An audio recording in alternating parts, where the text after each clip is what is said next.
Hi everyone, welcome to the woman of honour series. എൻ്റെ എല്ലാ സുഹൃത്തുക്കൾക്കും സ്നേഹവന്ദനം അറിയിക്കുന്നു.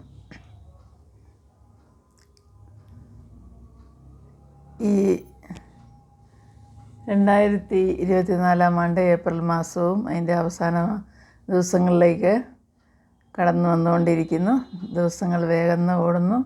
നമ്മളുടെ ജീവിതത്തിൽ നമ്മൾ അറിയാതെ തന്നെ സമയവും കാലവും എല്ലാം കഴിഞ്ഞു പോകുന്നു. സോ നമ്മളെന്താണ് ചെയ്യേണ്ടത്? അതിനെ വേണ്ട തരത്തിൽ നമ്മൾ പ്രയോജനപ്പെടുത്താനായിട്ട് മറക്കരുത് എന്നുള്ള കാര്യത്തെക്കുറിച്ച് പറയാനായിട്ടാണ് ഈ വീഡിയോ ചെയ്യുന്നത്. എല്ലാവർക്കും സുഖമെന്ന് വിശ്വസിക്കുന്നു.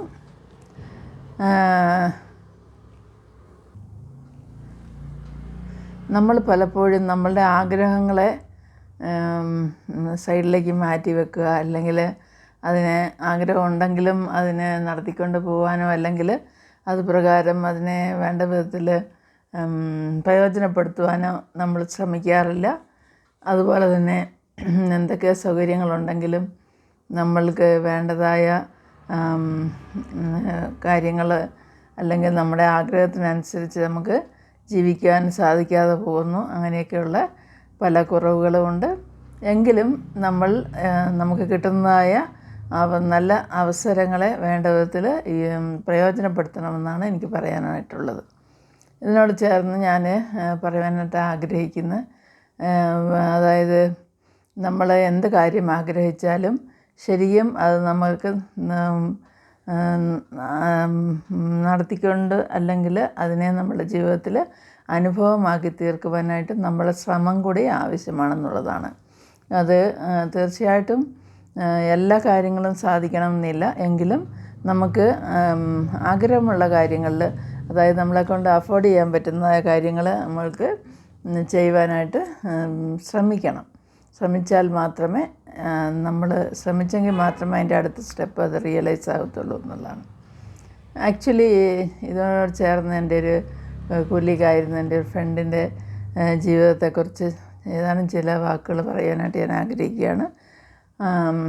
പുള്ളിക്കാരി അവരുടെ ഹസ്ബൻഡ് വൈഫ് രണ്ടുപേരും വെൽ എംപ്ലോയിഡ് ആയിരുന്നു. അതുപോലെ തന്നെ 2 ആൺകുട്ടികളാണ്. മക്കളൊക്കെ നല്ലതായിട്ട് പഠിക്കുന്നു.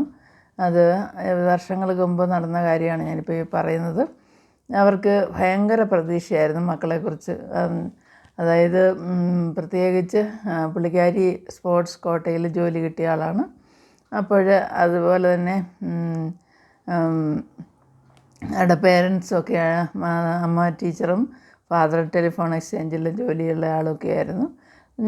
അവർ സ്പോർട്സിനോട് വളരെ താല്പര്യമുള്ള ഒരു ഫാമിലി ആയിരുന്നു. അതിൽ പ്രത്യേകിച്ച് ഈ എൻ്റെ ഫ്രണ്ടിൻ്റെ മൂത്ത മകന് ഹോക്കിയിൽ ഇന്ത്യൻ നാഷണൽ ടീമിൽ തന്നെ മെമ്പറായിരുന്നു എന്നുള്ളതാണ്. അതിന് ശേഷം പല കളികളിലും ഇന്ത്യ ജയിച്ചപ്പോഴൊക്കെയും വളരെ പ്രസിദ്ധനാകുകയും പേപ്പറിൽ അവൻ്റെ ഫോട്ടോ സഹിതം വരികയൊക്കെ ചെയ്തപ്പോൾ ആ അമ്മയുടെ സന്തോഷം ഞാൻ കണ്ടതാണ്, നേരിട്ട് കണ്ടതാണ്. അതുപോലെ തന്നെ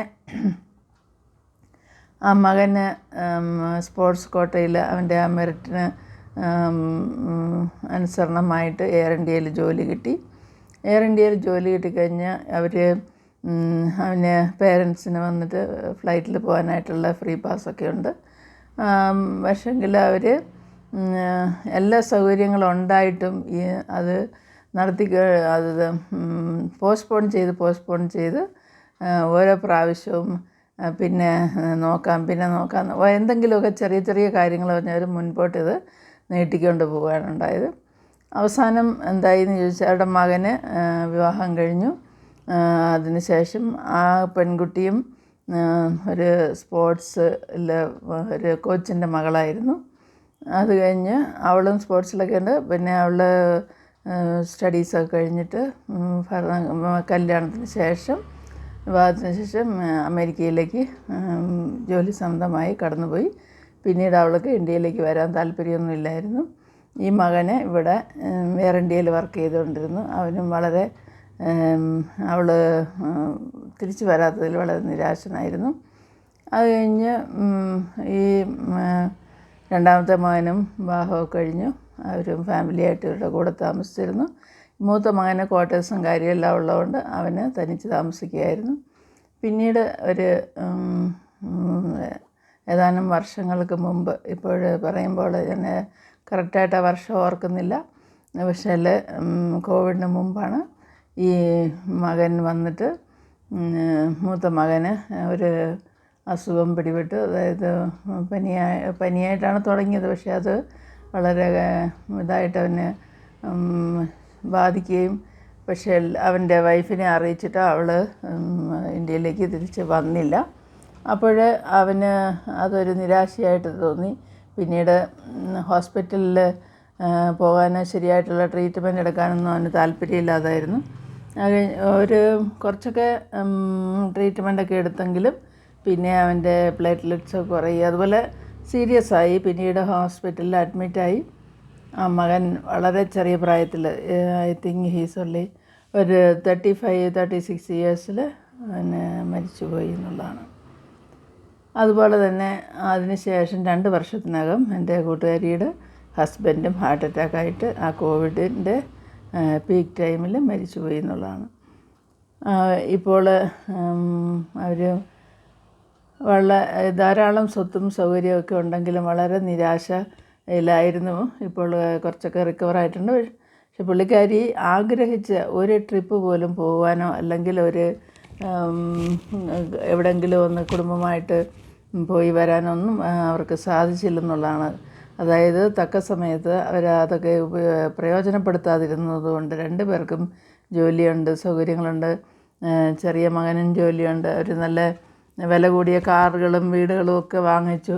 പക്ഷേങ്കിൽ അവരുടെ വലിയൊരാഗ്രഹമായിരുന്നു വേറുള്ള രാജ്യങ്ങളിൽ പോകണമെന്നും കാണണമെന്നും. ഈ ഫ്ലൈറ്റിൽ ഒരു ദിവസം പോലും അവർക്കൊന്ന് യാത്ര ചെയ്യാൻ പോലും സാധിച്ചില്ല, ഫ്രീ പാസ് ഉണ്ടായിട്ടും കൂടി. അപ്പോഴും ഞാൻ ഇത്രയും പറയാൻ കാരണം, പിന്നീട് പുള്ളിക്കാരിയെ ഞാൻ കണ്ടിട്ടുണ്ട്. പക്ഷേങ്കിൽ പിന്നെ എന്ത് പറഞ്ഞാലും അവർക്കൊരു മനസ്സിന് സന്തോഷമില്ലാത്ത അവസ്ഥയിലാണ് ജീവിക്കുന്നത്.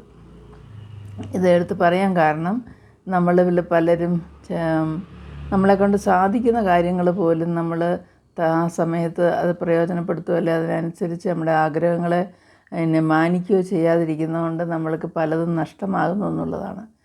എൻ്റെ എല്ലാ കൂട്ടുകാരും വളരെ ബുദ്ധിപൂർവ്വം ജ്ഞാനത്തോടും വിവേകത്തോടും കൂടി നമ്മുടെ കാര്യങ്ങളെ ഒക്കെ ചെയ്യണമെന്ന് ഞാൻ പ്രത്യേകമായിട്ട് ഓർമ്മിപ്പിക്കുകയാണ്. അതുപോലെ തന്നെ നമ്മൾക്ക് നമ്മുടെ പണ്ടുള്ളവർ പറയുന്നു, കൊക്കിരുതുങ്ങുന്നത് കൊത്താവൂ എന്ന് പറയും. നമ്മൾ കടം വാങ്ങിയോ അല്ലെങ്കിൽ അങ്ങനെയൊന്നുമല്ല, നമ്മൾ അതിനായിട്ടൊരു പ്ലാനിങ് ചെയ്ത് ചെറിയ സേവിങ്സൊക്കെ ചെയ്തിട്ട് നമുക്ക് യാത്രകൾ ചെയ്യുവാനും, അതുപോലെ തന്നെ നമ്മളുടെ ജീവിതം നമുക്കറിയില്ല എന്ന് അവസാനിക്കും എന്താണെന്നുള്ളത്. നമുക്ക് കിട്ടുന്ന അവസരങ്ങൾ ഏറ്റവും സന്തോഷമുള്ളതും നമ്മളുടെ പ്രയോജനമുള്ളതും കുടുംബത്തിനും സമൂഹത്തിനും സന്തോഷം നൽകുന്നതായ രീതിയിൽ നമുക്ക് ജീവിക്കുവാനായിട്ട് ഉള്ള ആ ഒരു കൃപ കിട്ടുവാനായിട്ട് നമുക്ക് ദൈവത്തോട് പ്രാർത്ഥിക്കാം. അതുപോലെ തന്നെ നമ്മളുടെ ശ്രമം ആവശ്യമാണെന്ന് ഒരിക്കൽ കൂടെ പറയുന്നു. എല്ലാവർക്കും എൻ്റെ ഒരു നല്ല ദിവസം നേരുന്നു. അതുപോലെ യാത്രകൾ മാത്രമല്ല, ആഗ്രഹങ്ങളെയൊക്കെയും ചെറിയ ആഗ്രഹമാണെങ്കിൽ പോലും അത് നമ്മൾ തക്ക സമയത്ത് അത് വേണ്ട വിധത്തിൽ പ്രയോജനപ്പെടുത്തുകയും അത് സാധിച്ചെടുക്കുകയും ചെയ്യാനായിട്ട് ശ്രമിക്കണം. എല്ലാവർക്കും ബൈ പറയുന്നു. ഇഷ്ടമായെങ്കിൽ ഈ വീഡിയോ ലൈക്ക് ചെയ്യുക, കമൻറ്റ് ചെയ്യുക. Bye to all. Have a blessed time.